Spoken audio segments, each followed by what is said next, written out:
System অনুযায়ী খাওয়াতে শুরু করলাম।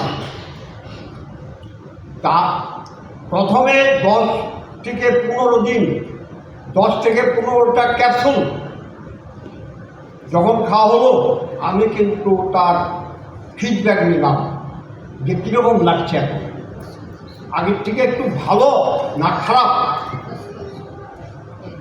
তা ছেলে বলল যে আমি আগের থেকে একটু ভালো মনে করছি। আমি কন্টিনিউ তুমি এটা খাও, কন্টিনিউ খাও। যখন একটু রেসপন্স দিয়েছে তাহলে সেখানে পিছিয়ে থাকা উচিত নয়। এটা এই সাপোর্টটা খুব ভালো আমি মনে করছি। যাই হোক, 15 থেকে 20টা 25টা ক্যাপসুল যখন খাওয়া হলো, তখন এই পাটা অকেজো, এই হাতটা এখানে উঠাতে পারে না, অকেজো, শুধু ডাউন থাকে, আপ হয় না, হাঁটতে পারে না। একটা সাপোর্ট নিয়ে, স্টিক বা লাঠি নিয়ে সে এদিকে সেদিকে হয়তো বাড়ির মধ্যে থাকে। খুব খারাপ লাগে।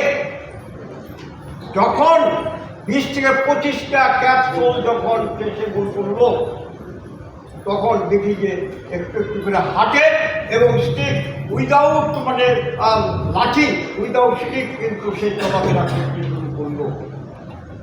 এবং আমার দোতলা 3তলা পর্যন্ত, ফার্স্ট ফ্লোর সেকেন্ড ফ্লোর কিন্তু উইদাউট সাপোর্টে কিন্তু উঠে গেল, উঠে গিয়েছে।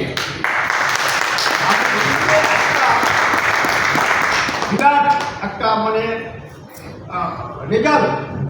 এর জন্য আমি কৃতজ্ঞ কোম্পানির ম্যানেজমেন্টের কাছে এবং সকলের কাছে, এবং আমার সিনিयर संतोष। सर जी, मैं ट्रांसलेट कर रहा हूँ। ये फील करने के बाद